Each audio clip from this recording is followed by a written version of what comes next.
إن الحمد لله والصلاة والسلام على رسول الله وعلى آله وأصحابه أجمعين ومن تبعهم بإحسان إلى يوم الدين أما بعد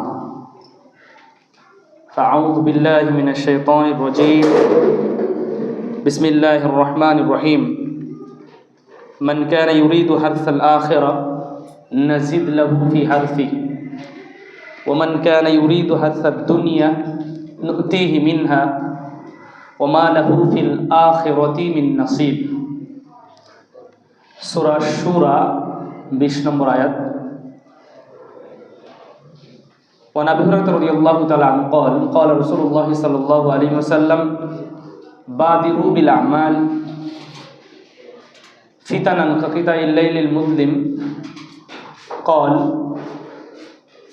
يصبح الرجل مؤمنا ويمسي كافرا يمسي مؤمنا ويصبح كافرا يبيع الرجل دينه بعرض من الدنيا رواه مسلم أو كما قال عليه الصلاة والسلام। যাবতীয় প্রশংসা আল্লাহ রাব্বুল আলামিনের জন্য জ্ঞাপন করছি যে আল্লাহ রাব্বুল আলামিন আহমদ আলী জামে মসজিদ কর্তৃক আয়োজিত আজকের এই তালিমি বৈঠকে আমাদেরকে উপস্থিত হওয়ার তৌফিক দান করেছেন। আমরা নিচে পুরুষেরা অবস্থান করছি, উপরে মা বোনেরা অবস্থান করছেন। সবাই মিলে আমরা আল্লাহর প্রশংসা জ্ঞাপন করছি আলহামদুলিল্লাহ। শান্তি বর্ষিত হোক নবী মুহাম্মদ সাল্লাল্লাহু আলাইহি ওয়াসাল্লামের প্রতি। আমরা আবারও পাঠ করছি সাল্লাল্লাহু আলাইহি ওয়াসাল্লাম। তালিমি বৈঠক জুমার খুতবার ধারা একভাবে থাকে, তালিমি বৈঠকের ধারাটা একটু ভিন্নভাবে হয়। তালিম শব্দের অর্থ হচ্ছে প্রশিক্ষণ। তালিম শব্দের অর্থ প্রশিক্ষণ।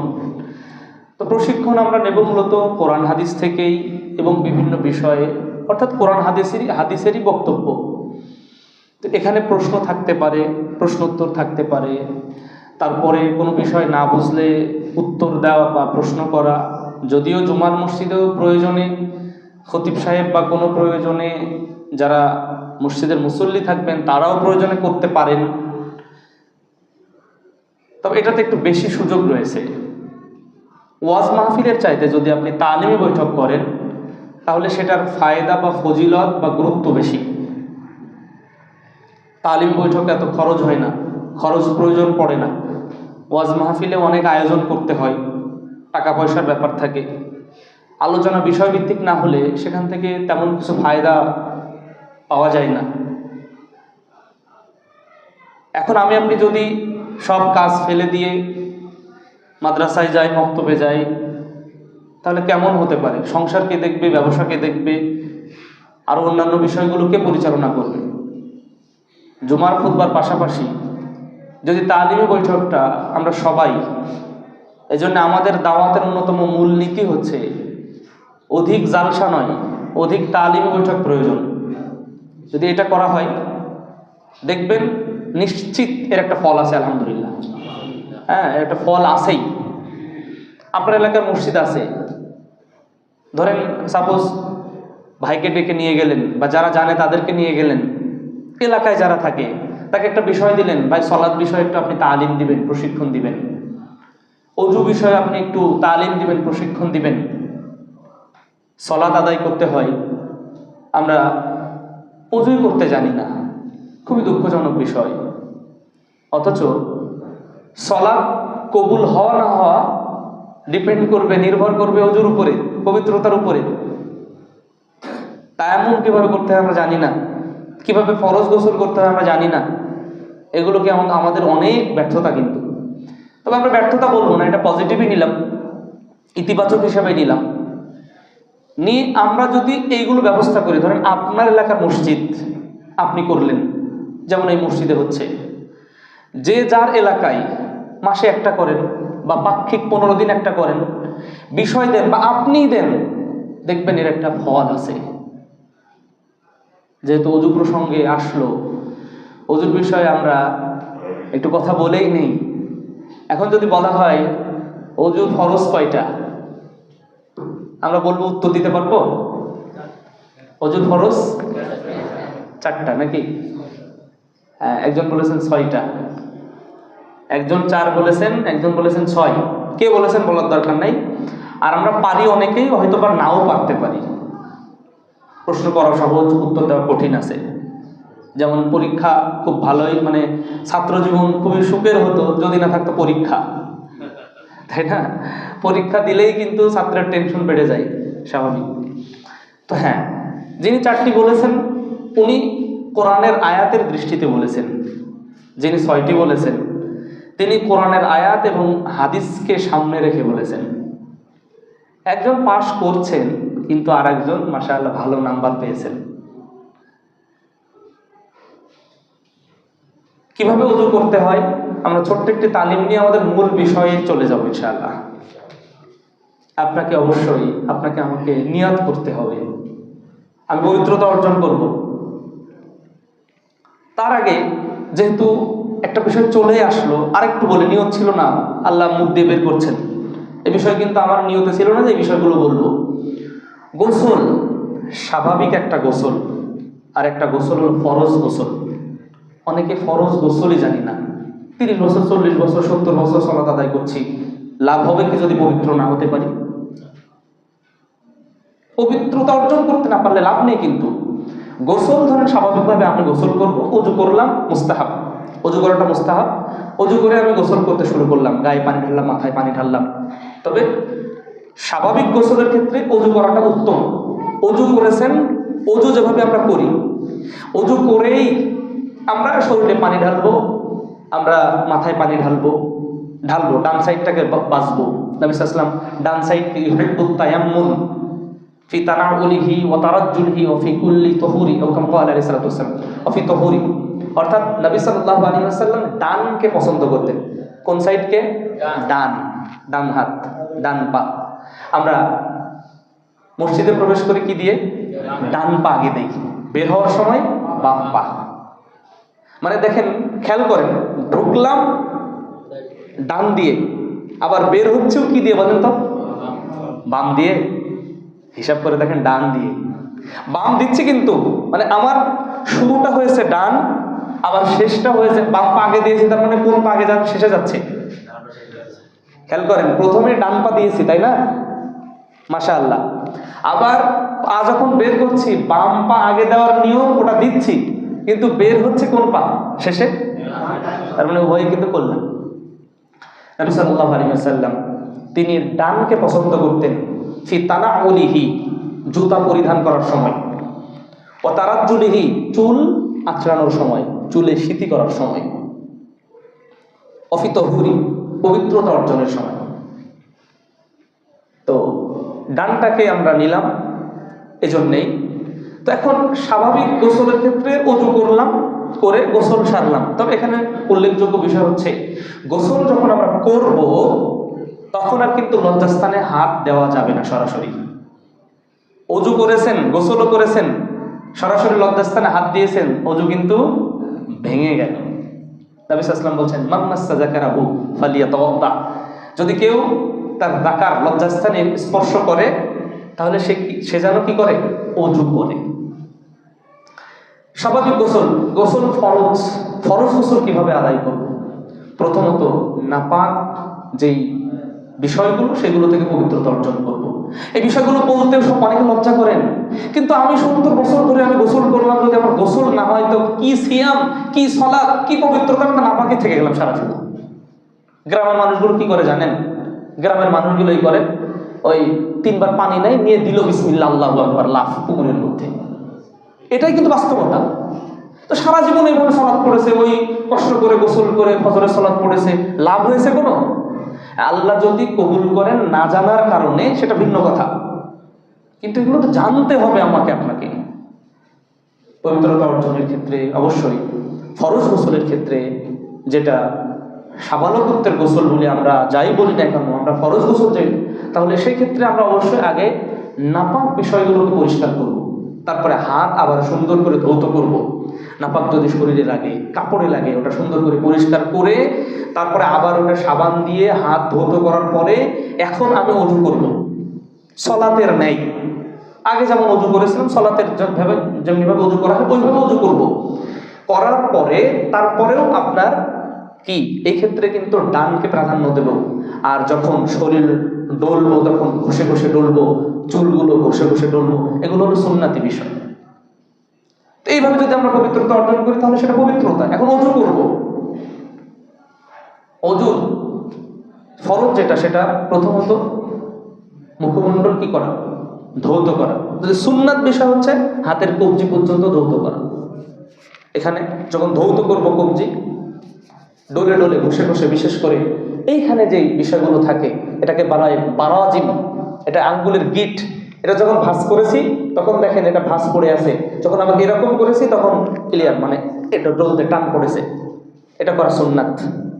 এভাবে আমরা ঘষবো ডলবো। তারপরে যখন কুলি করব তখন একই পানি মুখে অর্ধেক এবং নাকে অর্ধেক, একই পানি মুখে অর্ধেক নাকে অর্ধেক। এটা দেখুন সহিহ বুখারীর হাদিস। আরো একটা রিওয়ায়াত আছে কিন্তু সহিহ বুখারীতে এসেছে একই পানি দিলাম মুখে এবং নাকে। মুখের পানি ফেলে দিলাম আর নাক ঝাড়লাম, বাম হাত ঢুকিয়ে নাকে পানি টানা, মূলত কিন্তু চেষ্টা করবো নাকে পানি টানা। এইভাবে পানি নিলাম আর পানি টানলাম, কুলি ফেলে দিলাম আর নাক এইভাবে ঝাড়লাম বাম হাত দিয়ে। তারপরে আমরা বাইদা বাই যদি আসি, মুখমণ্ডল ধৌত করার ক্ষেত্রে সমস্ত অংশ আমরা ধৌত করব। এখন যদি কারোর দাড়ি ঘন থাকে সেখানে একটা বিধান, যদি কারোর দাড়ি পাতলা থাকে তাহলে সেখানে একটা বিধান। যেমন মা বোনদের ক্ষেত্রে এখান থেকে নিয়ে যে চেহারাটা, সে যে অংশটুকু দেখা যায় ওটা ধৌত করলেই হয়ে গেল। আর এখন পুরুষের ঘন দাড়ি আছে, তা ঘন দাড়ি হলে কি করতে হবে, ওইভাবে ধৌত করতে হবে, যে অংশটুকু দেখা যায় এটা ধৌত করলেই হয়ে গেল। আর বাকি যেটা যে ঘন দাড়ি আছে, ঘন দাড়িতে একটু পানি দিয়ে এভাবে খিলাল করলে, এভাবে খিলাল করলে এটা সুন্নাত। এটা কিন্তু অতিরিক্ত অংশ করা যেতে পারে। তারপরে আমরা যখন হাত ধৌত করব তখন কোনোই পর্যন্ত ধৌত করবো, সুন্দর করে হাত ধৌত করব, যেন কোনো পশমের গোড়া বাদ না থাকে। তারপরে আমরা এরপরে পানি নিয়ে আবার নতুন পানি নিয়ে মাথা মাসাহ করব। তো মাথা মাসা শুরু হবে যেখান থেকে, আবার শেষ হবে একেবারে শেষ চুলের গোড়া, আবার যেখান থেকে শুরু করেছিলাম মিম মুকাদ্দামের আসিহি, হ্যাঁ এই মুকাদ্দাম এটা শুরু হলো, এই চুলের গোড়া থেকে শুরু হলো 2 হাত, আবার চুলের গোড়া আবার সামনে যাবে। এখন যদি আপনি বলেন আমরা তো মাযহাব মতে পেয়েছি যে 1/4 মাসা করলেই হয়ে যায়, ওটা মাযহাবের মত, হাদিসের মত না। ওটা মাযহাবের মত, কথা ঠিক, কিন্তু হাদিসের মত না। অনেকেই চুলের ভাঁজ নষ্ট হয়ে যাবে, যুবকেরা বিশেষ করে, দিলে একটুখানি চুল একটু দিলে ক্লিয়ার, মানে উনি ওই জায়গায় ইমাম আবু হানিফার অনুসরণ করছেন আর কি। বাঙালি তো সুবিধাবাদ জিন্দাবাদ, আল্লাহ আমাদেরকে হেফাজত করুন। তো যাই হোক, এই ক্ষেত্রে আমরা মাথা মাসে করলাম এবং ওইটা দিয়েই কানের ভেতরে ওটা মাসে হবে। তারপর ডান পা গিট পর্যন্ত, গিট যেখানে সেই জায়গা সুন্দর করে বাম হাত দিয়ে আবারও খেলাল করতে হবে। এইভাবে সুন্দর করে যদি অজু করি তাহলে নবী সাল্লাল্লাহু আলাইহি ওয়াসাল্লাম যেটা বলছেন যে কষ্টের সময় যারা অজু করে তাদের জন্য কি রয়েছে, অনেক সওয়াব রয়েছে। হ্যাঁ, তো এই বিষয়গুলো আমরা একটু চেষ্টা করব। আর যদি নাও পারি, সলাতুর রসুল আছে, সলাৎ শিক্ষার যে সহি বই আছে, সলাতুর রসুল বলে আরো অন্য বই যদি আপনার কাছে থাকে তো ওখানে বিস্তারিত দেওয়া রয়েছে, আপনি সেই অনুযায়ী করি, আমি সেই অনুযায়ী করি। আল্লাহ রাব্বুল আলামিন এই বিষয়গুলো একটু বোঝার আমরা যেন খুবই গুরুত্ব দেই। যদি গুরুত্ব না দেয় কিন্তু আমি যে বললাম, আমরা বারবার বলছি, সারা জীবন সালাত আদায় করলাম, আমি এখনো কিভাবে পবিত্র হবো ওটা জানলাম না। তা আমি তো নাপাক ব্যক্তির ইন্নাল্লাহা তাইয়্যিব, আল্লাহ রাব্বুল আলামিন পবিত্র, তিনি এই তাইয়্যিব বা পবিত্র বা উত্তম বিষয় ছাড়া তিনি গ্রহণ করেন না। বিষয়গুলো আল্লাহ রাব্বুল আলামিন আমাদের আমল করার তৌফিক দান করুন, আমিন। সম্মানিত উপস্থিতি, আমরা আলোচনার মধ্যে কয়েকটা বিষয় বলেছিলাম। আমরা দুনিয়ার জীবনে, আমি যদি চাকরিজীবী হই তাহলে আমার একটা লক্ষ্য আছে, আমি যদি গৃহিণী হই বাড়ির তাহলে আমার একটা লক্ষ্য আছে, আমি যদি ব্যবসায়ী হই তাহলে আমার একটা লক্ষ্য আছে, আমি স্টুডেন্ট আমার একটা লক্ষ্য আছে, আমি ছাত্রছাত্রী, প্রত্যেকের কিন্তু লক্ষ্য আছে। তো আমরা শুরুতে এই কথাটা বলবো, যা খুতবার মধ্যে কিছুটা বলেছি আমরা, যে আমরা যেন রমজান মাসটাকে একটা টার্গেট করি, যে এই রমজানটা যেন আমার জন্যে জাহান্নাম থেকে মুক্তির একটা ওসিলা হয়।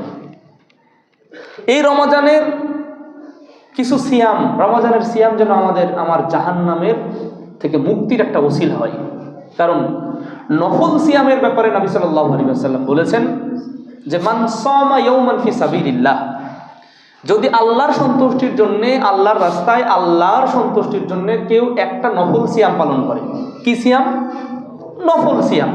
ধরেন 13, 14, 15 তারিখ আইয়াম বীজের, অথবা সোমবার বৃহস্পতিবারের, অথবা আশুরার সিয়াম, অথবা আরো অন্য কোনো সিয়াম যদি কোনো ব্যক্তি রাখে, নবী সাল্লাল্লাহু আলাইহি ওয়াসাল্লাম বলছেন বা'দাল্লাহু ওয়াজহাহু আনিন নারি 70 খরিফা, এই ব্যক্তির চেহারাকে জাহান্নাম থেকে 70 বছরের পথের দূরত্ব স্থাপন করে দেওয়া হবে।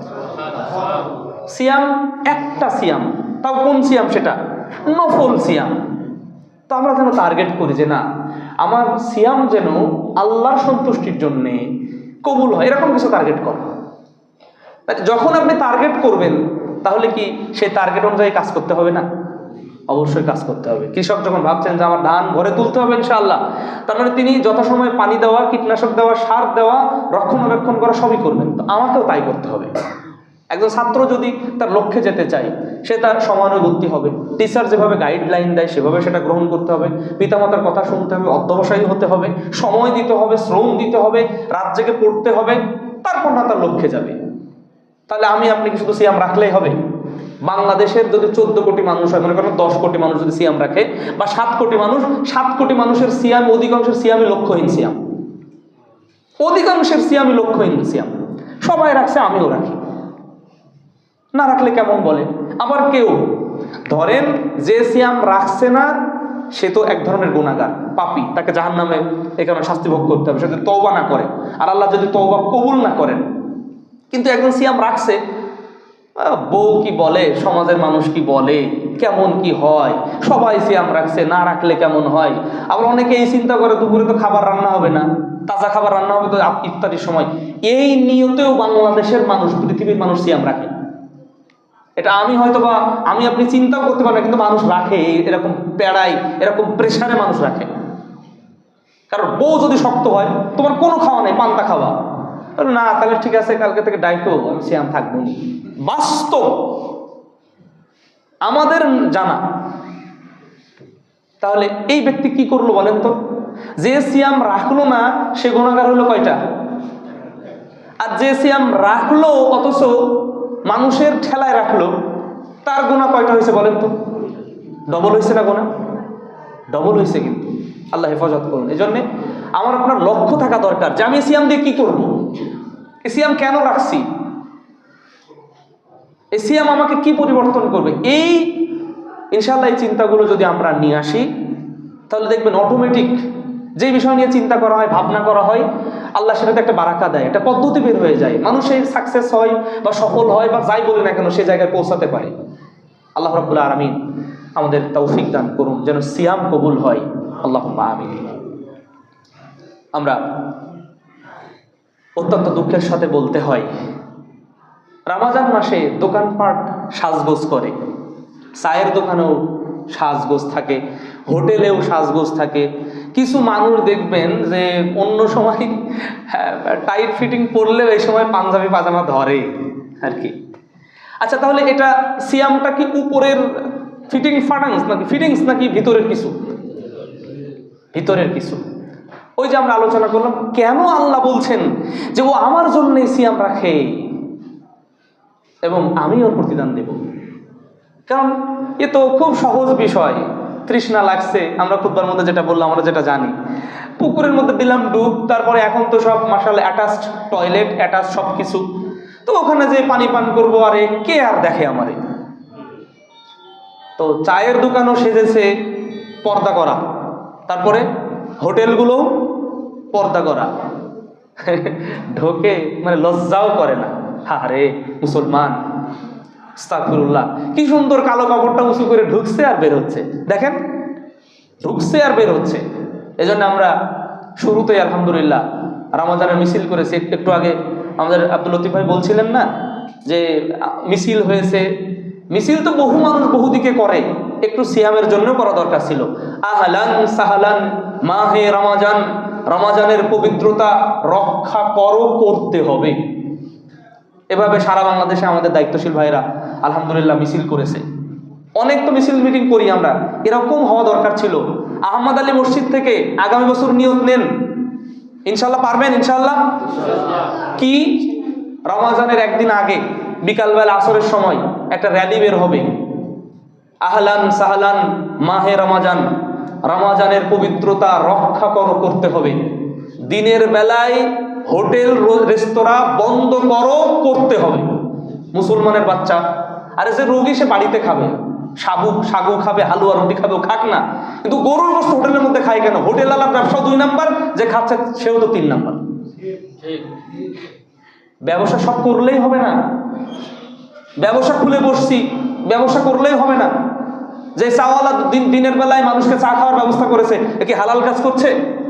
না, অসম্ভব, অসম্ভব। সুতরাং মানুষ সেজেছে, হোটেলেরও সাজ বোঝা যায়, রেস্তোরাঁরও সাজ বোঝা যায়, অনেক কিছু পর্দা। হ্যাঁ, এই সময় দেখবেন, এই যে এর সময় আপনার মহিলারা, কিছু মহিলা দেখবেন বের হয় রমাজান মাসে, আগে জীবনে কোনো দিনের জন্য ভুলেও কাপড় ওঠে না, এখনো কোনো মতে ওঠে, কিন্তু এই জায়গায় থাকে। এখন আপনি যদি বলেন ফয়সাল মাহমুদ ভাই আপনি কেমনে দেখলেন, এখন ওই ফিতনা তো আল্লাহ নবী সাল্লাল্লাহু আলাইহি ওয়াসাল্লাম বলছেন তো, মা তারাকতু বাদি আশাদ্দু ফিতনাতান লিরিজালি আন নিসা। আরে পুরুষের জন্য যত ফিতনা রাখছে সব থেকে বড় ফিতনা হলো মহিলা। মা বোনেরা দয়া করে কষ্ট পাবেন না, রাসূল সাল্লাল্লাহু আলাইহি ওয়াসাল্লাম বলেছেন, আমাদের কিচ্ছু করার নাই। কারণ কি জানেন? বাজারঘাটগুলো মহিলাদের জন্য না, বাজারঘাট রাস্তাঘাট মহিলাদের জন্য না, প্রয়োজনে প্রয়োজনে প্রয়োজনে। এখন যদি আপনার চাকরির প্রয়োজন হয়, পর্দার সাথে করতে পারেন, আপনার প্রয়োজন। এখন যদি আপনার স্বামী বিদেশে থাকে, বাজার করতে হবে, প্রয়োজনে আপনি বোরকা পরে যেভাবে পর্দা মেনটেন করতে, ওটা আপনার প্রয়োজন। অপ্রয়োজনে আপনি কি করতে যাচ্ছেন? আপনার ইফতার কিনতে যাচ্ছেন, সিয়াম রেখেছেন, সিয়াম রেখে কেউ ধরেন তার মেয়েকে ইফতার কিনতে পাঠাইছে আপনার বাজারে বা শহরের দিকে।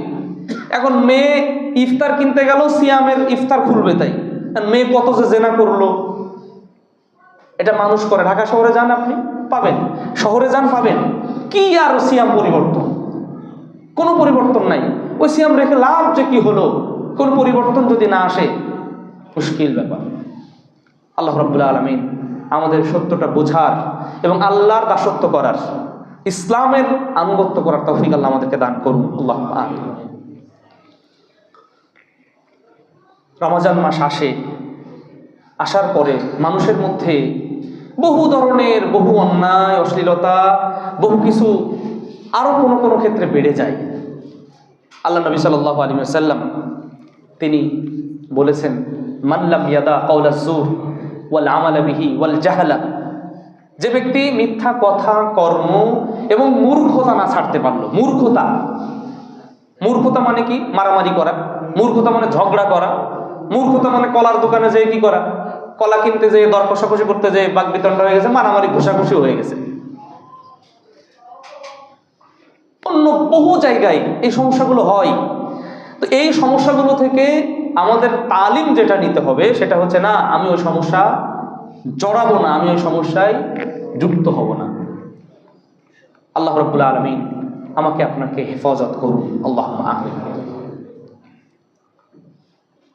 মা বোনেরা উপস্থিত হয়েছেন, আমরা বলছিলাম আল্লাহ নবী সাল্লাল্লাহু আলাইহি ওয়াসাল্লাম বলেছেন, আমি যত ফিতনা রেখে যাচ্ছি, পুরুষদের জন্য সব থেকে বড় ফিতনা হচ্ছে নিসা, মহিলা।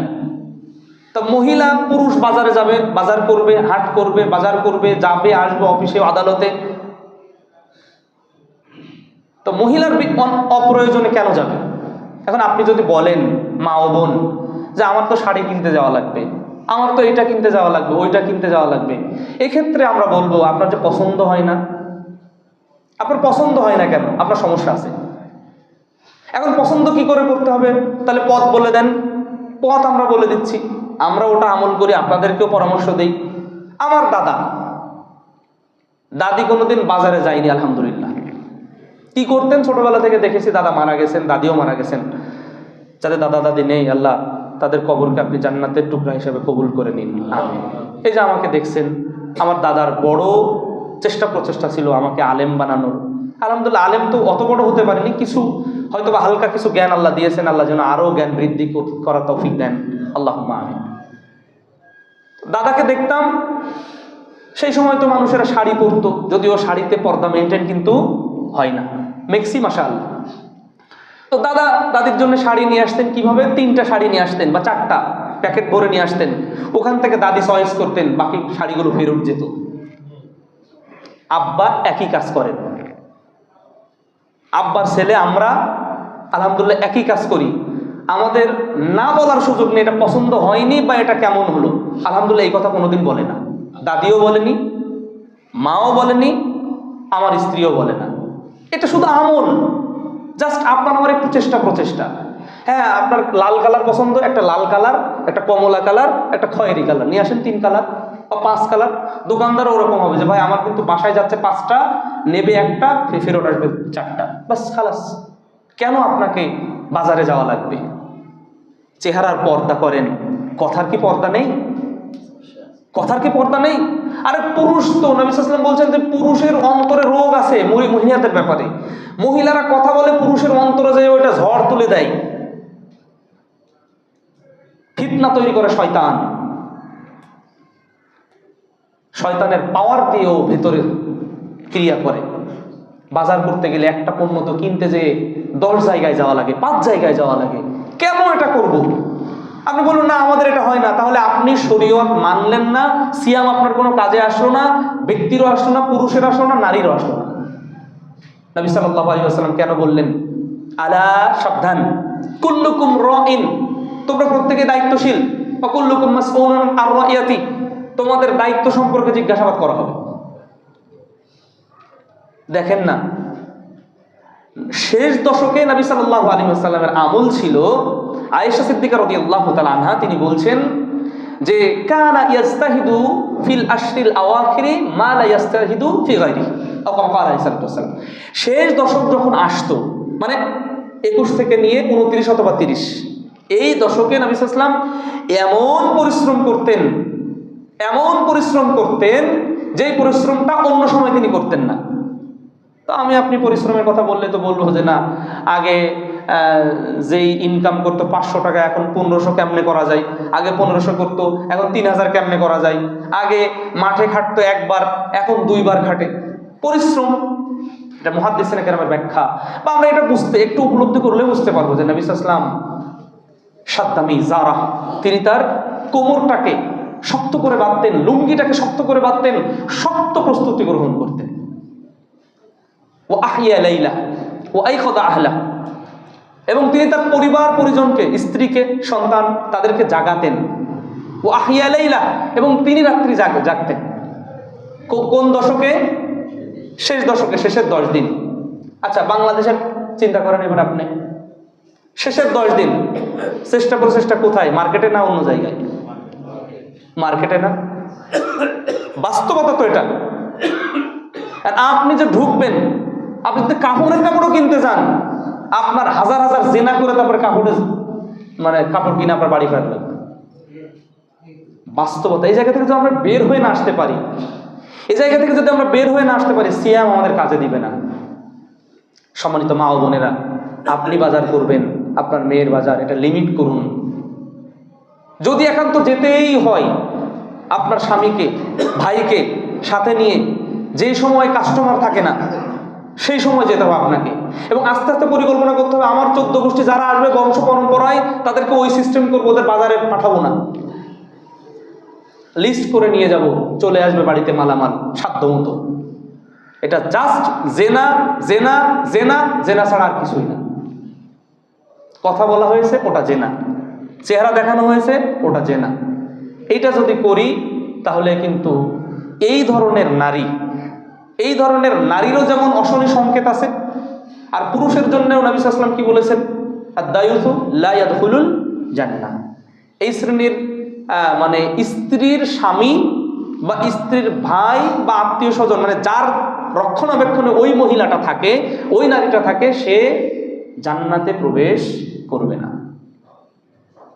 আল্লাহ রাব্বুল আলামিন আমাদেরকে বোঝার তৌফিক দান করুন, আমিন। আমরা যেন রমজান মাসে সিয়াম থেকে এই মূর্খ আচরণ না করি, সেটা হই পুরুষ হই নারী। অনেকে যদি মনে করেন যে শুধুমাত্র পর্দা মনে হয় নারীদেরই, না, পুরুষের পর্দা নাই। আল্লাহ সুবহানাহু ওয়া তাআলা সূরা নূরের মধ্যে, যে সূরা নূরের 30 এবং 31 নম্বর আয়াত, 30 আয়াতে পর্দার কথা বলেছেন, আগে পুরুষের পর্দা। আল্লাহ সুবহানাহু ওয়া তাআলা বলছেন, বিসমিল্লাহির রহমানির রহিম, কুল্লিল মুমিনিনা ইয়াগুদ্দু মিন আবসারিহিম। হে নবী, আপনি মুমিনদেরকে বলে দিন। আগে মুমিনদেরকে বলা হয়েছে, আগে আমাদের, এই যে পুরুষদের আগে। কুল্লিল মুমিনিনা ইয়াগুদ্দু মিন আবসারিহিম, তারা যেন তাদের দৃষ্টি নত রাখে। এখন দৃষ্টি নত রাখতে গেলে দুইটা বিষয়, একটা হলো রাখবেন কেমনে, রিকশা আপনার ঠ্যাং ভেঙে চলে যাবে, মুসিবত আছে।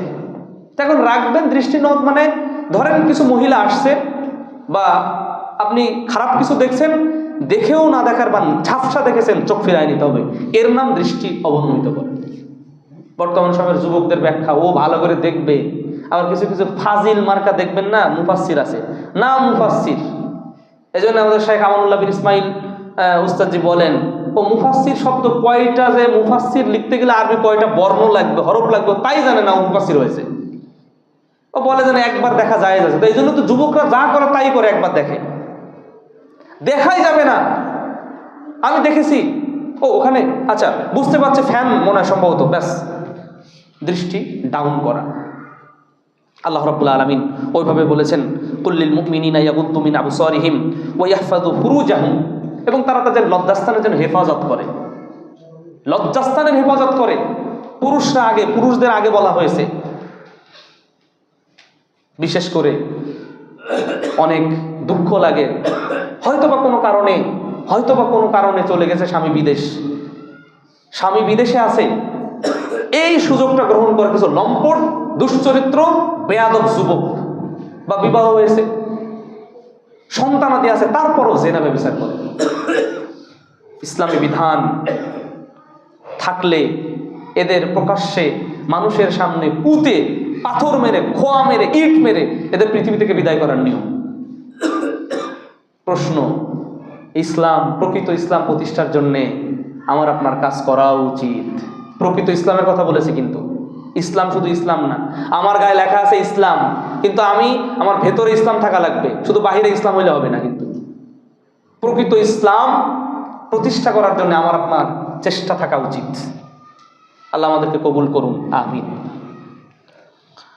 ওয়াহফাযু ফুরুজাহুম যালিকা আযকা লাহুম, এটাই তাদের জন্য অনেক বড় পরিশুদ্ধিতার বিষয়। দেখবে, না দেখার ভান করে চোখ অবনমিত করবে, চোখকে ডাউন করবে, নিচু করবে। ইন্নাল্লাহা খাবীরুম বিমা ইয়াসনাউন, নিশ্চয় আল্লাহ সুবহানাহু ওয়া তাআলা, তিনি তোমরা যা করো সেই বিষয়ে আল্লাহ খবর রাখেন। কেমনে? একবার চোখ মেরে সব দেখো না দেখো, তোমার মনে কি আছে না আছে, তুমি নিয়ত কি, সব আল্লাহ সুবহানাহু ওয়া তাআলা দেখেন। সুতরাং ধান্দা করলে হবে না, আল্লাহ যেভাবে বলেছেন ওইভাবেই কি করতে হবে, চোখকে ঘোরাতে হবে। আল্লাহ রাব্বুল আলামিন আমাদের তৌফিক দান করুন, আমিন। এই ক্ষেত্রে কিছু ব্যবসা আছে, যেই ব্যবসাগুলো সমস্যা। আপনি বলবেন কি ব্যবসা? সেটা কসমেটিকের ব্যবসা। ব্যবসার নাম কসমেটিক ব্যবসা। এখন কসমেটিক ব্যবসা করতে যেয়ে যদি কসমেটিকওয়ালা ফিতনায় পড়ে, তাহলে কসমেটিকওয়ালার ব্যবসার চাইতে ব্যবসা ছাড়া উত্তম। কারণ কসমেটিকওয়ালার দোকানে যায় সব আমাদের মা বোনেরা, মেয়েরা। এই জন্য দেখবেন নওদাপাড়ায় আলহামদুলিল্লাহ মহিলা মার্কাজের পাশে কসমেটিকের দোকানও মহিলারা আছে, আর ওই মহিলারাই ওখানে কিনতে যায়। আর যারা তুই একটা আছে, ধরেন আপনি বউকে পাঠাইছেন, ও পর্দা করে না, পর্দা এমনি করতেছে, ওর আর পর্দা কি, ও পুরুষ মহিলা সব সমানে যায়, বাস্তবতা। সে ভাইগুলো বিদেশে থাকে, তারা চায় আমার সন্তানগুলো ভালো হোক, তার পরিবারটা আদবওয়ালা হোক। আদব, সাপ কি কোনোদিন সোজা যায়? মারার পরে তারপরে ডিওজি সাহেবের লেজ আছে, ঘি দিয়ে টানলেও সোজা হবে না, টেনে ছেড়ে দিলে আবার যা তাই। ডিওজি মানে ডগ মানে যা হয় আর কি। তো এই আমার আপনার একটু যদি নিয়ত থাকে, একটু প্ল্যান করি, দেখবেন পরিবারটা সুন্দর হয়ে গড়ে উঠবে। দেখবেন যার যার স্ত্রী কথা শুনবে, মেয়ে কথা শুনবে, এবং এর মধ্য দিয়ে একটা সমাজের পরিবর্তন হবে, আপনার বরকত আসবে সব জায়গায়। সেটা মেয়ে বিবাহ দেওয়া হোক, ছেলে বিবাহ দেওয়া হোক, আল্লাহর আসমান থেকে বরকত নাজিল হোক, সবগুলো চলে আসবে কিছু পদক্ষেপ আমরা যদি গ্রহণ করি। আল্লাহ রাব্বুল আলামিন আমাদের তৌফিক দান করুন, আমিন। এখন মহিলাদের ব্যাপারে আল্লাহ সুবহানাহু ওয়া তাআলা বলছেন ওয়াকুল্লিল মুমিনাত, হে নবী আপনি মুমিনাত, মুমিন পুরুষদের বলা হলো, এখন মুমিন নারীদেরকে, যারা মুমিনাত তাদেরকে আল্লাহ সুবহানাহু ওয়া তাআলা বলছেন ইয়াগযুদনা মিন আবসারিহিন, তারা যেন তাদের দৃষ্টিকে নত রাখে, তাদের দৃষ্টিকে নত রাখে। কারণ দৃষ্টি দিয়ে দেখেছে, হৃদয়ে কল্পনা জল্পনা হবে, কল্পনা জল্পনা হতে হতে শয়তান ওখানে আরো নতুন কিছু সাপ্লাই দিয়ে এখন পাপের দিকে ঠেলে দিবে। ইয়াগযুদনা মিন আবসারিহিন্না ওয়া ইয়াহফাযনা ফুরুজাহুন্না, এবং তাদের লজ্জাস্থানের হেফাজত যেন করে, লজ্জাস্থানের হেফাজত যেন তারা করে। লজ্জাস্থানের হেফাজত কিভাবে করতে হবে নারীরাই ভালো বুঝে। নবী সাল্লাল্লাহু আলাইহি ওয়াসাল্লাম এই জন্য বলছেন নারীদের জান্নাতে যাওয়া অনেক সহজ, নারীদের জান্নাতে যাওয়া অনেক সহজ। হাদিসের মধ্যে 4টি কাজের কথা বলা হয়েছে, এটা আমরা অনেকেই জানি, আবার একটু তালিম নেই না। নবী সাল্লাল্লাহু আলাইহি ওয়াসাল্লাম বলছেন যে যদি কোনো নারী 4টি কাজ করে, ইযা সাল্লাতিল মারআতু খামসাহা, যদি কোনো নারী 5 ওয়াক্ত সালাত আদায় করে, 5 ওয়াক্ত ফরজ সালাত আদায় করে, ও সামাত শাহরাহা, রমাজান মাসের ফরজ সিয়াম পালন করে, তাহলে 5 ওয়াক্ত ফরজ সালাত, 5 ওয়াক্ত ফরজ সালাতের পরে কি রমাজানের ফরজ সিয়াম। ইযা সাল্লাতিল মারআতু খামসাহা ও সামাত শাহরাহা ও হাসানাত ফারজাহা, এবং তার লজ্জাস্থান হেফাজত করা। লজ্জাস্থানের হেফাজত বিবাহের আগে একভাবে করবে, বিবাহের পরে একভাবে করবে, স্বামী নেই আর একভাবে করবে, স্বামী বিদেশ আর একভাবে করবে, প্রেক্ষাপট অনুযায়ী সেই বুঝবে যে কিভাবে লজ্জাস্থানের হেফাজত করতে হয়। শয়তান শকুন কিন্তু তাকিয়ে থাকবে, ক্ষতি করে চলে যাবে, আর ক্ষতিপূরণ করার সুযোগ নেই। আল্লাহ রাব্বুল আলামিন তো তারপরে হাসানাত ফারজাহা ওয়া আতাআত বালাহা, এবং চতুর্থ হচ্ছে সে তার স্বামীর আনুগত্য করবে। তাহলে 5 ওয়াক্ত সালাত, রমজান মাসের ফরজ সিয়াম, লজ্জাস্থানের হেফাজত করা, আর কি স্বামীর আনুগত্য করা, স্বামীর আনুগত্য করা। এই 4টি আমল যদি কেউ করে, নবী সাল্লাল্লাহু আলাইহি ওয়াসাল্লাম বলছেন এই ব্যক্তিকে বলা হবে, এই মহিলাকে বলা হবে, এই যুবতীকে বলা হবে, এই মহিলাকে বলা হবে যে তুমি জান্নাতে প্রবেশ করো, উদখুলিল জান্নাহ, তুমি জান্নাতে প্রবেশ করো, মিন আই আবওয়াবিন শাত, জান্নাতের যে কোনো দরজা দিয়ে তুমি জান্নাতে প্রবেশ করো। জান্নাতের যে কোনো দরজা দিয়ে মা ও বোন প্রবেশ করা যাবে। জান্নাতের দরজা কয়টা? জান্নাত কয়টা আর জাহান্নাম কয়টা? এখন প্রশ্ন আসেন, যেহেতু তালিম। জান্নাত 8টা না জাহান্নাম 8টা, না কি অবস্থা বলেন তো দেখি। আচ্ছা আমি প্রশ্ন করি, তারপরে দেখি কত দূর আছে। আমরা আলিয়া মাদ্রাসার বইতে পড়েছি জান্নাত হলো 8টা, আদন, খুলুদ, নাইম, মাওয়া, দারুস সালাম, দারুল কারার, দারুল মাকাম, ফিরদাউস, 8টা। আচ্ছা জাহান্নাম পড়েছি 7টা, জাহান্নাম, লাজা, হুতামা, সাইর, সাকার, জাহিম, হাবিয়া। তাহলে জান্নাত বেশি না জাহান্নাম বেশি? জান্নাত বেশি আর জাহান্নাম কম, তাই তো? তাহলে জান্নাত 7টা না জাহান্নাম 7টা? মা বোনেরা আপনারা মনে মনে প্রশ্ন তৈরি করে উত্তর তৈরি করেন, জান্নাত বেশি না জাহান্নাম বেশি? আমার বাবা যে উত্তর দিয়েছেন, অনেকে উত্তর দিয়েছেন না, আগের প্রশ্ন ভুল, উত্তরও ভুল। জান্নাতও একটা, জাহান্নামও একটা। জান্নাতের দরজা হচ্ছে 8টা, জাহান্নামের দরজা হচ্ছে 7টা। জাহান্নামের দরজা ঢোকার রাস্তা, ঢোকানো হবে, ঢুকতে তো চাইবে না, ঢোকানো হবে জাহান্নামের মধ্যে, আর জান্নাতে এমনি ঢুকবে। অসিকাল্লাযীনা কাফারু ইলা জাহান্নাম যুমারা, যে আয়াত আছে, ও ঢুকতে যাবে, ফেরেশতারা ওদের ঠেলে যেভাবে ঢোকালে সেভাবে ঢোকাবে। আর জান্নাতীদেরকেও বলা হবে তোমরা যাও, সবাই ঢুকে পড়বে। তো এই জান্নাতের যে 8 দরজা, যে কোনো দরজা দিয়ে এই 4টি গুণ বা বৈশিষ্ট্য যদি কোনো মা ও বোনের মাঝে থাকে, তাহলে সেই মা ও বোন জান্নাতের যে কোনো দরজা দিয়ে প্রবেশ করতে পারে। আবার জান্নাতের মনে করেন এক দরজা দিয়ে ঢোকা হলো, জান্নাত ঢুকে পড়েছি, ওর মধ্যে স্তর থাকবে, স্তর। ক্লাসে স্টুডেন্ট হচ্ছে 100 জন, সবার রোল কি এক থাকে? না, সবাই ছাত্র। তো সবাই মনে করেন জান্নাতে গেছে, কিন্তু এক রোল, তার মানে কি ও 1000 নাম্বারের মধ্যে 1000 নাম্বারই পেয়েছে।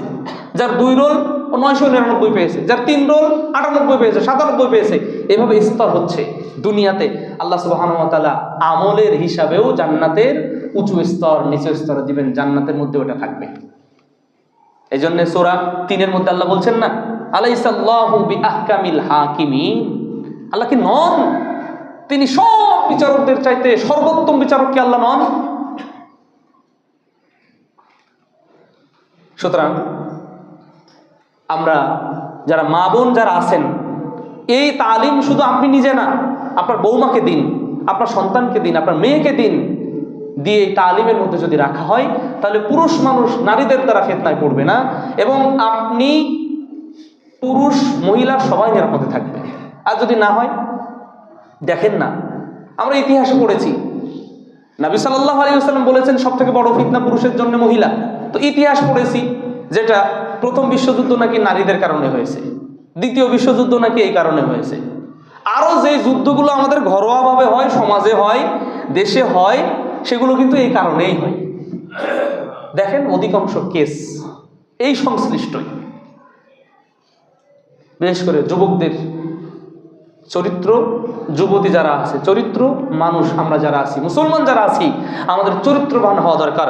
আল্লাহ রাব্বুল আলামিন আমাদের তৌফিক দান করুন, আল্লাহুম্মা আমিন। আল্লাহ সুবহানাহু ওয়া তাআলা তিনি বলছেন, এরকম আপনি বলুন, নারীদেরকে বলে দিন তারা যেন এইভাবে চলে। তারপরে ইয়াহফাজনা ফুরুজাহুন্না ওয়ালা ইউবদিনা যিনাতাহুন্না, তারা যেন তাদের সৌন্দর্য কি করার কি না করে, প্রকাশ না করে, সৌন্দর্য প্রকাশ না করে। আপনি দেখবেন বাস্তবতা হচ্ছে এই, যাদের চেহারা একটু ভালো তারা সহজে বোরকা পরে না, আর যাদের চেহারা একটু মানে আল্লাহ যেভাবে দিয়েছেন, দেখবেন এইগুলো একটু পর্দা করে। তো দরকার ছিল কি, দাদি আর মনে করেন যাচ্ছে হলো মানে নাতি নাতনি, দাদি বোরকা পরছে, নাতিরও নাই নাতনিরও নাই, মানে নাতনি বোরকা পরে যাচ্ছেন, দাদি পরে যাচ্ছে, দাদি কিন্তু বুড়ি, দরকার নাই। কিন্তু দরকার কার? 16 বছর, 18 বছর, 20 বছর, কম বেশি, এখানে দরকার। মানে উল্টা করি আমরা, উল্টা করি। আল্লাহ রাব্বুল আলামিন তিনি বলছেন যে ওয়ালা ইউবদিনা যিনাতাহুন্না, তারা যেন তাদের সৌন্দর্য প্রকাশ না করে। সৌন্দর্য প্রকাশ অঙ্গভঙ্গি হতে পারে, আরো অন্যান্য বহু মাধ্যম হতে পারে। এখন সৌন্দর্য প্রকাশ করার ক্ষেত্রে আরো লক্ষণীয় বিষয়, ধরুন আমি আমার স্ত্রীকে বোরকা কিনে দেবো, এমন বোরকা কিনে দেবো না 10 জন যেন দেখে ওরে বাপরে বোরকা একটা পরে যাচ্ছে, কারণ শয়তান তো বলবে। সুতরাং বোরকা কিনে দেওয়ার ক্ষেত্রেও সাবধানতা অবলম্বন করতে হবে। আর আপনি বলুন এত কি পারা যায়, এ কি সম্ভব? জান্নাতে যেতে গেলে এগুলো করতে হবে। পরিবার কন্ট্রোলে রাখতে গেলে, আল্লাহর জবাবদিহিতাকে বাঁচতে গেলে করতে হবে। বোরকা কিনতে হবে কালো এক ঢালা, হিজাব এমন ভাবে কিনতে হবে যে হিজাবের মধ্যে একেবারে পূর্ণ মানে শারীরিক গঠন বা আরো অন্যান্য বিষয় সব যেন হেফাজতে থাকে। এখন বোরকা হলো ডিজাইন, তো বখাটে যারা থাকবে ইপটিজিং আরো ডাবল টিজিং করার জন্য ওরা চিন্তা চেষ্টা করবে।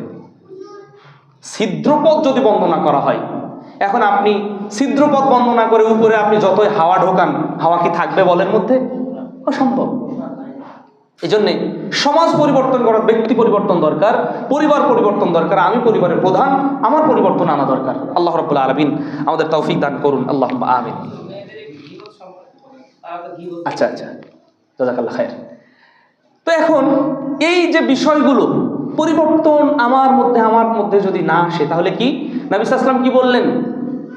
মান লাম ইয়াদা কাওলাজ জুর, যদি কেউ মিথ্যা কথা, কর্ম, ওয়াল আমালা বিহি, এবং মিথ্যা কথা আগেও বলতো এখনো বলে, ওয়াল জাহাল, মানে জাহালের কথা, মূর্খতার কথা বলতে চাই, কিন্তু আমরা এদিকে গেছিলাম। তো মূর্খতা অনেক আছে। এই রমজান মাসে কি হবে জানেন?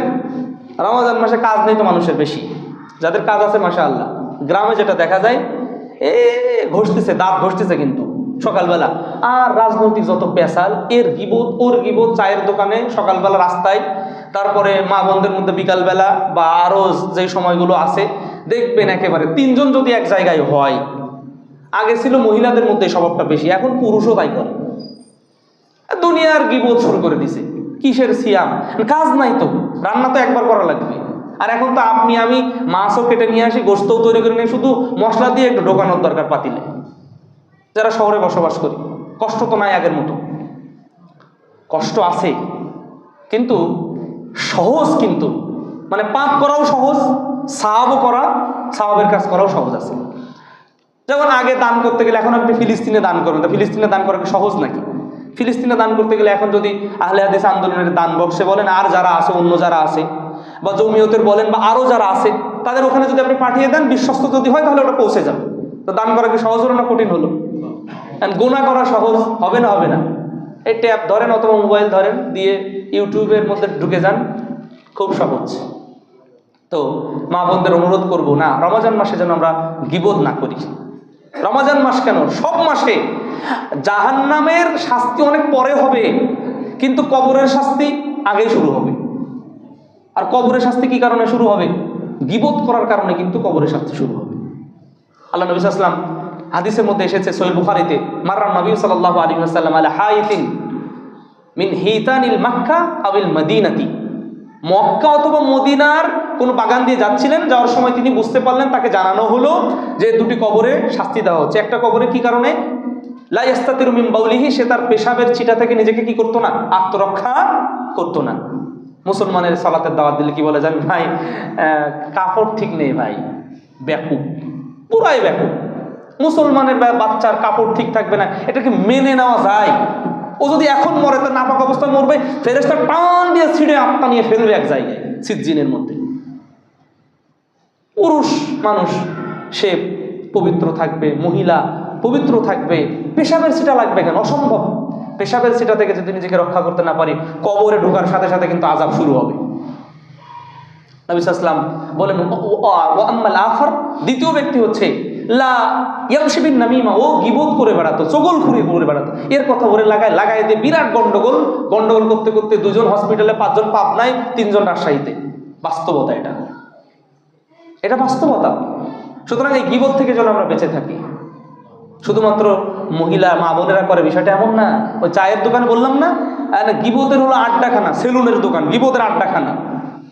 এই জায়গাগুলো আপনার আমার যাওয়া থেকে বিরত থাকতে হবে। আল্লাহ নবী সাল্লাল্লাহু আলাইহি ওয়াসাল্লাম বলছেন, বাদিরু বিল আমাল, তোমরা আমলের দিকে দ্রুতগামী হও, দ্রুত আমল করো। ফিতানান, ফিতনা আসার পূর্বে, কাকিতা ইল্লাইল মুসলিম, অন্ধকার রাত্রিতে ফিতনা আবর্তিত হবে। হঠাৎ করে এসে তুমি ফিতনা তোমার উপরে পড়বে, তুমি ফিতনার মধ্যে ঢুকে যাবে। তার আগে আমল করো, নিজের আমলকে গুছিয়ে নাও, আমলের দিকে অ্যাডভান্স হও, আমলের দিকে গতি বাড়িয়ে দাও।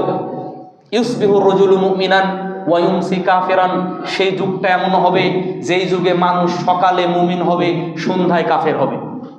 সকালে মুমিন হবে, সন্ধ্যায় কাফের হবে, সন্ধ্যায় মুমিন থাকবে, সকালে কাফের হবে। রাসূলুল্লাহ সাল্লাল্লাহু আলাইহি ওয়াসাল্লাম বলছেন, ইয়াবিউর রাজুলু দীনাহু বিআরাদিন মিনাদ দুনিয়া, ইয়াবিউর রাজুল, একজন ব্যক্তি বিক্রি করবে, দীনাহু, তার দিনকে, বিআরাদিন মিনাদ দুনিয়া, দুনিয়ার মাধ্যমে। দুনিয়া নিবে, এজন্য 2 নাম্বারই। দুনিয়া নিবে, মিথ্যা কথা, দুনিয়া ইনকাম করে, আখিরাতে খোঁজ নাই। আল্লাহ রাব্বুল আলামিন আমাদেরকে হেফাজত করুন, আল্লাহুম্মা আমিন। সাথে সাথে আমরা বলবো, আল্লাহ রাব্বুল আলামিন যেভাবে বলেছেন, আল্লাহ সুবহানাহু ওয়া তাআলা তিনি বলছেন, ওয়ালা ইউবদিনা যিনাতুহুন্না ইল্লা মা যাহারা মিনহা ওয়ালিয়াদরিবনা বিখুমুরিহিন্না আলা জুয়ুবিহিন্না, তাদের বড় ওড়না যেন তাদের শরীরে ঝুলিয়ে দেয়। ওড়না কি আর পরে নাকি? ওড়না মুসলিম যুবতীও ঝুলাইয়ে দেয়। বাউল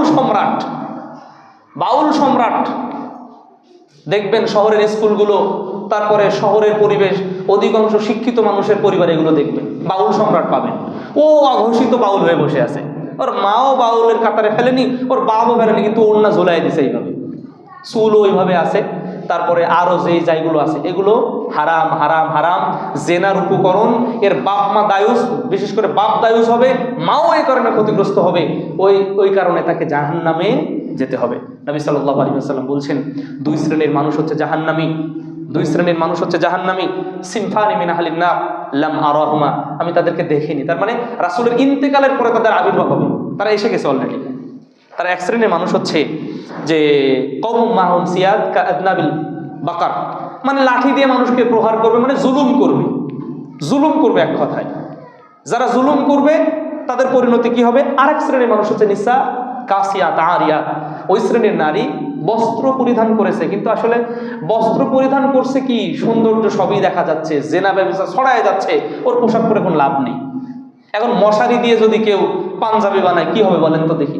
পাঞ্জাবির কথাই বললাম, মশারি দিয়ে পাঞ্জাবি বানালাম আমি, শরীর দেখা যাবে না? যাবে না। মুসলমানের বাচ্চা ঠিক শতদিক ওই পিতা মাতার, এ কিভাবে এই পোশাক পরিধান করে? রুচি তো থাকা দরকার। আরে ভাল্লুকের রুচি আছে, কুকুরের রুচি আছে, বিড়ালের রুচি আছে, এই জন্য বিড়াল কি করে? পায়খানা সহজে মানুষকে দেখায় না। আমাদের বোধোদয় থাকা দরকার।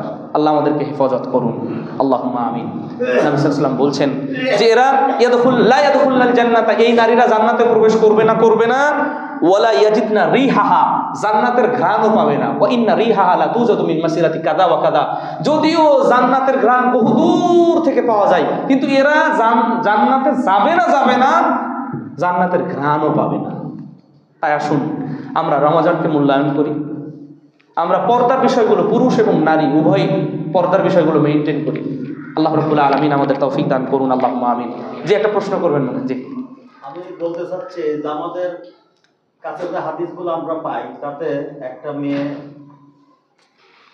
বেপরদায় চললে জি, তার তিনজন পুরুষ জাহান্নামে যাবে, এক পিতা, বড় ভাই, আর বিবাহ করে স্বামী। কিন্তু আমাদের এই ব্যাপারে মায়ের কোনো মানে নাই, মায়ের ব্যাপারে কোনো কিছু নাই হাদিসে, যার কারণে মায়েরা এই ব্যাপারে মেয়েদেরকে। ও আচ্ছা, সুন্দর প্রশ্ন। হাদিসের উত্তর আছে, আমি হাদিস অনুযায়ী উত্তর দিচ্ছি ইনশাআল্লাহ। উনি বলছেন যে একজন মহিলা যদি বেপর্দা হয়, তো সে যে গুনাহ করে, তার স্বামী, তার বাবা বা তার ভাই, এইভাবে ভাগ হয়। তো ধরেন আমার স্ত্রী যদি গুনাহ করে, তখন আমার আব্বার উপরে কিন্তু যাবে না, আমি থাকি শহরে।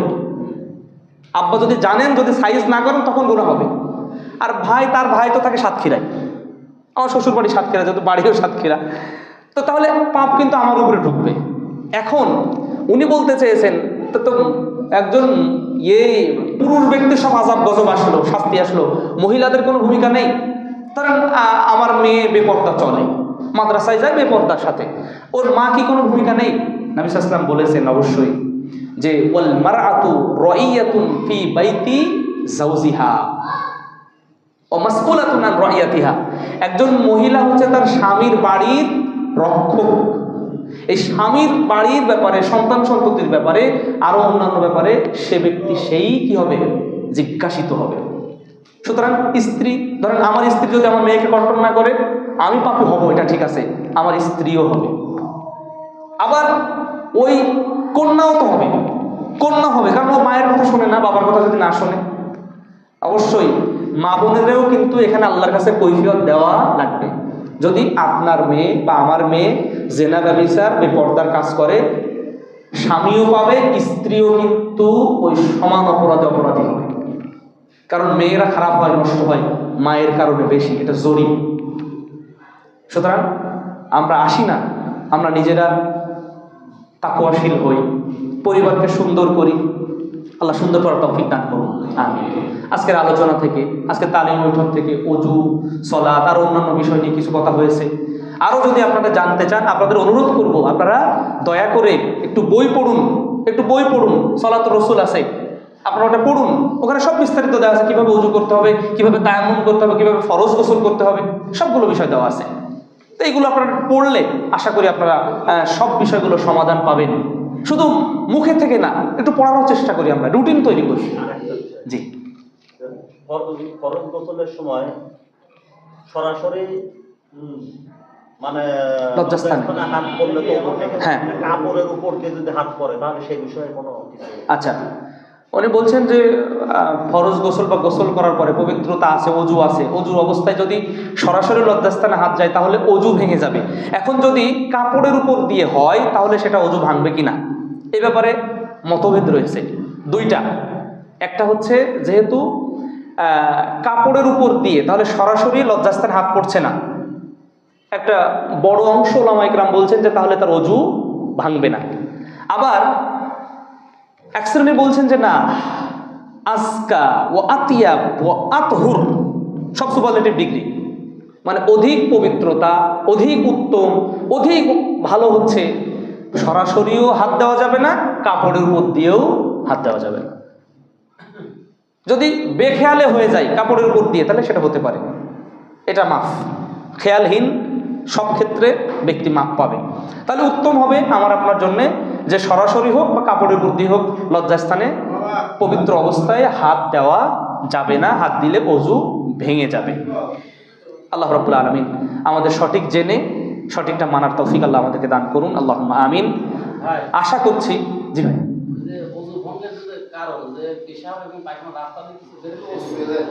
হ্যাঁ, ও পেশাব ও পায়খানা রাস্তা দিয়ে কিছু বের হলে, মানে নাপাক জিনিস, হ্যাঁ, পেশাব পায়খানা রাস্তা দিয়ে কি বের হয়? পেশাবের রাস্তা দিয়ে পেশাব বের হয়। পায়খানার রাস্তা দিয়ে কি বের হয়? পায়খানা বের হতে পারে, বের হয়। এখন নাপাক জিনিস যদি বের হয়, তাহলে এই ক্ষেত্রে মানে এই সমস্ত কথাগুলো কি জানেন, মানে ওই যে মক্তবে অজু ভঙ্গের কারণ 37টি, হ্যাঁ, হাদিস কোরআনে নাই, হুজুর পড়ায় দিয়েছে, চলছে। হ্যাঁ, মানে বললাম আর কি, এক রক্ত যদি বাহির হয় না, কি যেন বলে না, রক্ত বের হলে অজু ভঙ্গ, কে কইছে আপনার? এটা হাদিসের সরাসরি বিরুদ্ধের কাজ। এটা সাহাবারা, ওই যে আবু দাউদের মধ্যে হাদিস আসছে, সাহাবারা পাহারায় আছেন, পাহাড়ের উপরে তীর মেরেছে কাফেররা, তীর এসে পায়ে লাগছে, লাগার কারণে তারপরে সালাত আদায় করে যাচ্ছে, সালাত আদায় করে যাচ্ছে। সাদ ইবনে আবি ওয়াক্কাস রাদিয়াল্লাহু তাআলা আনহু, তিনিও তো মসজিদে নববীর পাশে থেকে তিনি ওখানে মারা গেলেন। হ্যাঁ, তো এই অজু মানে রক্ত বের হলে অজু ভেঙে যায়, এটা কিন্তু ভুল কথা, এটা ভুল কথা। যাই হোক, এই সমস্ত বিষয়ের জন্য কিন্তু তালিম বৈঠকের প্রয়োজন আছে আপনারা আপনাদের এলাকায়, এবং এই তালিম বৈঠককে ধরে রাখবেন আপনাদের এলাকায়। যার যার এলাকায় যদি নাও পারেন, আপনি একটা বই কেনেন না, সহিহ হাদিসের, পবিত্র কোরআন সহিহ হাদিসের বই কিনে আপনি 2 পৃষ্ঠা পড়তে থাকেন, 2 পৃষ্ঠা পড়েন। আমাদের মারকাজে কিন্তু এশার সলাতের পরে একটা হাদিস পাঠ হয়, আবার ফজরের সলাতে তাফসিরুল কোরআন অথবা নবীদের কাহিনী পড়া হয়। অনেকে আবার বিদাতও বলছেন, দাঁত নাই দাঁত আছে এগুলো বলা শুরু করছেন, কিন্তু না, এগুলো উপকারিতা আছে। যেগুলো উপকারিতা প্রয়োজন সেগুলো আপনি নেন, ওখানে দাঁত বিদাত খুঁজতে যাবেন না। আর যেটা নবী সাল্লাল্লাহু আলাইহি ওয়াসাল্লাম নিষেধ করেছেন, কারণ মানুষকে আপনি পাবেন না তো। আল্লাহ আমাদেরকে সঠিক বোঝার, সঠিক আমল করার তৌফিক দান করুন, আল্লাহুম্মা আমিন। যদি রমজান মাসে যদি হাত একটু কেটে, জি, রোজা কি হালকা হয়ে যাবে? ও, রমজান মাসে হাত কেটে গেছে তো রোজা কি হালকা হবে? কেন হালকা হবে? আপনি ইচ্ছা করে কাটেন নাই। আবার আরেকটা ফতোয়া তো মা বোনেরা জানে। হ্যাঁ, গতকাল আমি নিজের পরিবারে একটা তরকারিতে অনেক লবণ হয়েছে, তা আমি বললাম কি মাযহাবি ফতোয়া কি এখনো আছে নাকি? মানে আমার শ্বশুররা মাযহাবি মানুষ, আগে ছিলেন আর কি, আলহামদুলিল্লাহ অনেকটা চেঞ্জ হয়েছে। তো বলতেন না, আমি তরকারি শিখেছিলাম। তো মা বোনরা যেন এমন সুফিগিরি আবার করেন না, গোস্ত রান্না করছেন লবণ ডবলও দিয়েন না, আবার লবণ ছাড়া রান্না করেন না, এটা কিন্তু জায়েজ। তরকারি রান্না করবেন, মানে হাতে নিবেন, নিয়ে জিহ্বায় দিবেন, দিয়ে লবণ টবণ ঝালটা ঠিকঠাক হয়েছে কিনা তারপরে কুলি করে ফালাই দিবেন, বাস। এটা কিন্তু জায়েজ। যে ফতোয়াগুলো আশা করি আপনারা জানেন, তারপরে স্মরণ হলো। সুবহানাকাল্লাহ। জি, আমরা এখানেই, হ্যাঁ ভাই, আমরা তাহলে বৈঠক ভঙ্গের দোয়া পাঠ করছি। সুবহানাকা আল্লাহুম্মা ওয়া বিহামদিকা আশহাদু আল্লা ইলাহা ইল্লা আনতা আস্তাগফিরুকা ওয়া আতুবু ইলাইক। আপনারা যে অনেক সময় দিয়েছেন, মা বোনেরা সময় দিয়েছেন, আল্লাহ এটাকে কবুল করুন।